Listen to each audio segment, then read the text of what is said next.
Local 22 News starts now with your forecast first. Hey, good evening, everyone. Sky Tracker meteorologist Haley Boulay in for Sean, and today was stunning with a capital S, beautiful. Other than a few high cirrus clouds out there, blue sky was the theme today. Could have been a tad bit warmer. We only got to about 47 in Burlington. A little bit of a northwesterly wind made it a little bit more bitter than it actually was. Temperatures around the region got down into the 50s. Lebanon, 49 in Springfield, 41 up in Newport. So not terribly warm, but still a nice day. Got a few rain showers on the radar right now. We'll track those out in just a few minutes. But your forecast first will fall back into the 30s tonight with increasing clouds. The full forecast coming up as Local 22 News at 6 starts now. From WVNY, this is Local 22 News at 6. We have breaking news to get to tonight. A North Country man is in the hospital after a small plane he was flying crashed in the city of Fulton, New York this afternoon. We're told he was flying out of Malone heading towards Oswego Airport. Take a look at your screen. Here is video from the scene about an hour ago. Police believe the pilot, 50-year-old Michael Simpson, was trying to land the plane on this road and that it might have lost power. They say Simpson was taken to the hospital with injuries they don't believe are life-threatening. Crowds gathered after the crash on the busy street. I was up at my son's place working on the car. Next thing I know, I heard a loud bang, power lines moving. Looked down here and that's where the airplane sat in the middle of the road. The FAA is investigating the crash. Fortunately, there was some luck in his landing. The plane crashed a block away from an ambulance service. Boy, someone was looking out for him. Yes, indeed. Moving on this hour, happening right now, the jury will be returning tomorrow morning in the case against former Vermont State Senator Norm McAllister. His third trial on a prostitution-related charge wrapped up hours ago. Local 22 Spencer Collin was in the courtroom today. Spencer, this has been a long process. Yeah, well, good evening, Glenn and Lauren. You'll recall this former Franklin County lawmaker was convicted on this charge a couple years ago, but in November he did appeal it and he won a retrial by the Vermont Supreme Court. And that's what brought us to today. Norm McAllister was back before a judge and jury this afternoon in St. Albans. Prosecutors say the former senator set up a woman who had been living on his Highgate farm to have sex with an acquaintance to pay her electric bill. During a taped phone call played today in court by prosecutors, McAllister and the witness could be heard discussing similar activity with a migrant worker at a nearby farm. Prosecutors also say it's during that conversation that McAllister admitted to the arrangement, but McAllister's attorney Bob Kadam says the phone call proves he only had knowledge of what had happened, not that he was involved in handling any money for the sex that was arranged or anything like that. Kadams did spend a considerable amount of time today asking the woman about what he referred to as a tumultuous relationship with her ex-husband. He argued the woman had a history of lying to police while reporting domestic violence involving that ex-husband. Now, as we mentioned, it has been a long road up till tonight. McAllister's legal woes began back in 2015 when he was arrested at the State House after three women had accused him of sexual assault. Those cases were dismissed after one alleged victim had died and another was found to be unreliable on the stand. Now, the jury did break for the night. They will be back here at 8:45 tomorrow morning. We will be back at the court and hopefully get a verdict tomorrow. But for now, reporting live in St. Albans, Spencer Conlin, back to you. Spencer, thank you. Well, classes are expected to resume tomorrow at North Country Union High School in Newport. This, as a student was arrested following a reported credible threat against the school. Now, we're just getting some more information in literally minutes ago, so bear with me. What we do know now is police and authorities had learned a student had made threats to, quote, shoot up the school. The Orleans County Sheriff's Office heard about this threat around 7 o'clock last night. Again, a 17-year-old arrested on unrelated charges. We will get you more details next hour. Classes were canceled today as a precaution.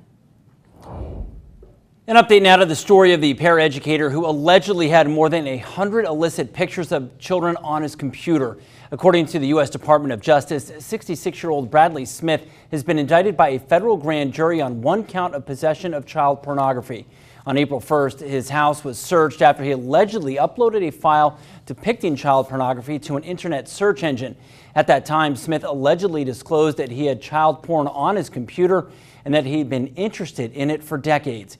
Smith will be arraigned on April 16th. If convicted, he faces a sentence of up to 10 years in prison. Vermont's Defender General is suing the state's only juvenile detention facility, alleging staff used inappropriate disciplinary methods. At issue, years of complaints against Woodsville Juvenile Rehabilitation Center in Colchester.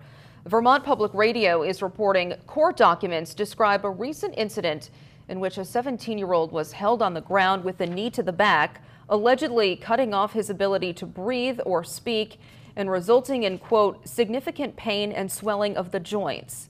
The lawsuit asks Woodside to switch to another method. The Department for Children and Families, which runs the facility, counters the claims in the suit, saying it contains mischaracterizations and factual inaccuracies. Well, when disaster strikes, those in charge want to have as much information available to them as possible. That's the goal of a brand new association to help emergency response and readiness in the Green Mountain State. Local 22's Stacy DeSilva is live with us actually in the studio to tell us about it. Hi, Stacy. Hi, Glenn. The Vermont Emergency Management Association is technically still in its infancy. It just launched at the end of last month, but it's been in the works for several years. There is a similar group in New York. And it's not just to help emergency managers. This new resource can help you too. Preparing for and responding to emergencies is about saving lives and saving property. Nobody can be a superstar for holding their own information. The success in emergency management is that everybody supports each other. That's how Doug Babcock views the discipline in which he's made a career. The longtime police officer is also public safety and emergency management director at St. Michael's College.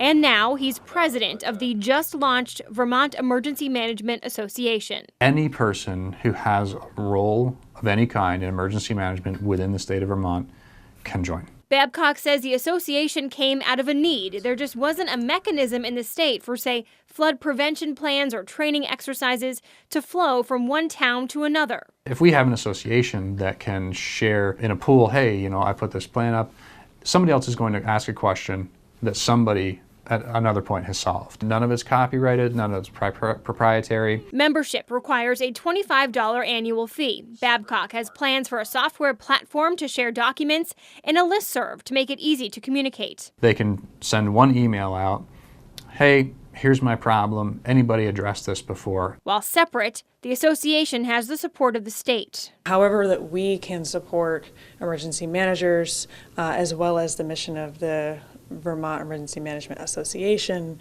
will continue to do so.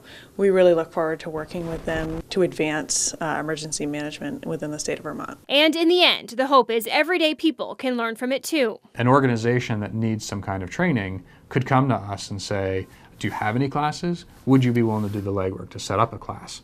And we could be a partner in that. So you don't have to be an emergency manager to join. It's open to anyone who may have a role when disaster strikes, from officials to business owners. As a nonprofit, the association does accept donations. I'll be posting a link to learn more on this story on our website. That's mychamplainvalley.com. Live in the studio, Stacy DeSilva, Local 22 News. Back to you.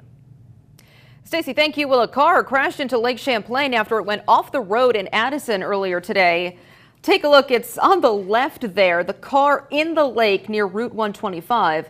According to Vermont State Police, the driver, 35-year-old Richard Finnessy, is believed to have suffered a medical issue before crashing. Police say speed and impairment did not appear to be factors. The car has since been removed from the lake. The New Hampshire Senate voted to repeal the state's death penalty, sending the bill to Republican Governor Chris Sununu. Sununu has promised to veto it, as he did last year, but this time the bill passed both the House and Senate with veto-proof majorities. The Senate vote today was 17-6, with 5 Republicans joining 12 Democrats in favor of repeal. The state hasn't executed anyone since 1939. Well, here's an interesting story. These kids are going to vending machines looking for something to feed their minds rather than their stomachs. Yeah, quite something different than you're used to. And these kids, by the way, getting excited about reading. Plus, when you looked out the window today, you probably thought, ooh, I don't need a jacket, it's beautiful out. Well, the temperatures didn't really cooperate, only in the 40s, even low 40s in some spots. But warmer weather is on the 7-day. I'll have the full details coming up in just a few minutes. You're watching local news that matters with Lauren Maloney, Glenn Cassie, Sky Tracker Chief Meteorologist Sean Parker, and the Local 22 sports team. This is Local 22 News at 6.